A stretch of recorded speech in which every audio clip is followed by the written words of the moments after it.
Hey, what's going on, everybody? In this video, we are looking at the Prize Picks plays for the NBA slate today. Didn't have much success yesterday. See if we can have a little bit better luck today. Go through the board. This time I might just make a 4 pick instead of 5, just because there's some that I feel good about. We'll see what they decide to do with the fantasy scores later in the day. If anybody of those look appealing, we can jump on. But let's go ahead and get started. As always, you can hit the like button if you enjoy. You can check out all the socials down below. So looking at the points board, yeah, Trey Young is 26 and a half. He struggled big time. Didn't hit more than one field goal last game.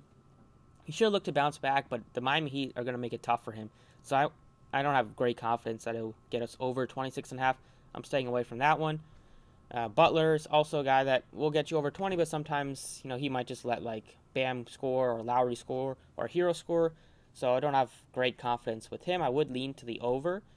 One guy that I don't mind taking a shot with is Hunter at 13.5. The number has gone down a little bit. Doesn't take a ton of shots, but he has been a much better shooter recently. And especially if they're going to focus on stopping Trey Young, could see Hunter get some open looks. Same thing with Kyle Lowry. He didn't hit last game, but he hit in 4 straight before that, only 13.5 points for him. And he has been shooting the ball really well, over 50% in the last handful of games, hitting his threes as well. Going with some of these big name guys here.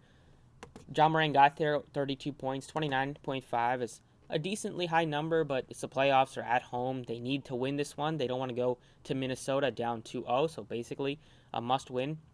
If you would ask any of these Grizzlies players, Cat 24.5 is something that I can take the over with and feel fine about.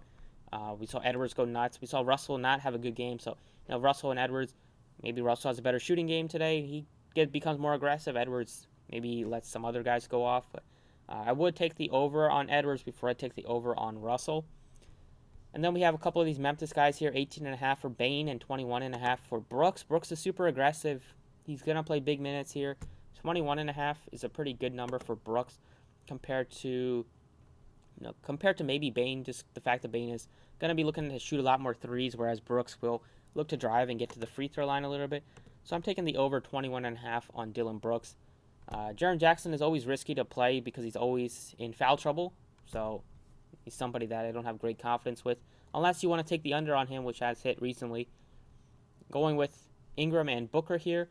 I love Brandon Ingram to bounce back here. He was on pace to easily get us over 24.5 or whatever his number was last game. And then he just was missing a lot of shots late in the game. But 24.5, it's a pretty good number. If it was like 25.5, I'd probably shy away from. But I think he can probably get us at least 25 points. In what also is going to be a game that they're going to be looking to win and not go back home down 2-0. McCollum is 25.5. He's also fine if you want to play both, but I do like Ingram for a point less. We saw Valanciunas have 18 points, 25 boards, so maybe you want to take the over on his rebounds instead, but he looks fine. And don't have much interest in the rest of the guys at the bottom here. Moving on to the assist board, Trey Young is 9.5. It's a pretty low number. We saw him be at like 10.5 recently, but just given the matchup, it's not an easy one. But I would take the over if I had to pick on Trey Young's. For Kyle Lowry at 7.5, another one that you can take the over and feel fine about. Like I might throw in a 5 pick and put in Lowry here, but he's gonna play good minutes. He lost some minutes with the blowout last game, and he's gonna have the ball in his hands. Look to make some plays and get his teammates involved. But probably my favorite 7.5 board is going to be John Morant. He was super aggressive in getting to the free throw line 20 times, but he's also a guy that gets his teammates involved.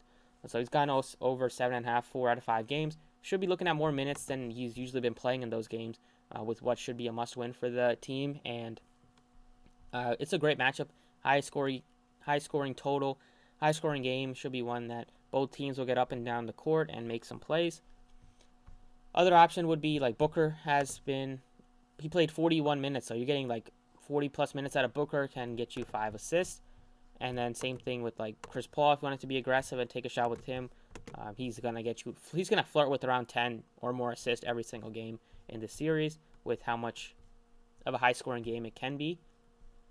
Moving on to the rebounding board, you have Bam at below 10. But he hasn't really hit that recently, so I don't want to have great confidence in taking the over. You can take the under on that if you wanted to. Cat at 9.5 is one that I can take the over. 10 rebounds for Cat, Feel pretty good about that. Going up against a big Memphis team, a big Jaren Jackson at the 4, Adams at the 5. They throw in Brennan Clark. So Cat's going to have to rebound, and I think it's going to be one that should be a pretty close game, so we should get full minutes out of both of these guys. I'd rather go with Cat over 9.5 than go with Adams over 10.5. Actually, I'll throw in 5 picks because I found another one that I like. But going down here, you can take a shot on some of these like bigs from the Phoenix game with Valanciunas 12.5 and Aiden at 10.5. They're fine as well. But Cat would be my favorite at only 9.5. That is just a very low prop for a center, especially one that's going to play just massive minutes. So that's another one. And then going over to the points, rebounds, assist board, just to see if anything looks appealing. I'd probably look to we already put in Dylan Brooks at the points prop, but maybe you can play him points, rebounds, assist if you wanted to instead. Jaren Jackson's points, rebounds, assist is really low at 21.5, but you just got to hope that he's not in foul trouble. And then you have CJ McCollum, a guy that's going to play big minutes and do a lot offensively and score the ball. But I'm going with Chris Paul to round out the 5-pick flex. 32.5. He's going to play big minutes in the playoffs, and he's going to be aggressive a lot more than he was during the regular season. Took 16 shots, made 12 of them, so even if he's not as not efficient scoring, he's still going to be looking to get rebounds, get his teammates involved with the assist. It should be a high-scoring game, so I feel good about taking the over 32.5 on Chris Paul. Another one can definitely be Valanciunas. A little bit more volatile than Chris Paul, but still a pretty reasonable number. And that's it.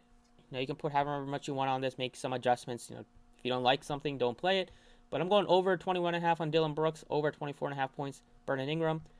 Looking at over 7.5 assists for Ja Morant, over 9.5 rebounds for Cat, and over 32.5 points, rebounds, assists for Chris Paul. Best of luck tonight. If you're playing on Prize Picks, use my code process for deposit match if you're looking to get signed up on Prize Picks. And I will see you all next time.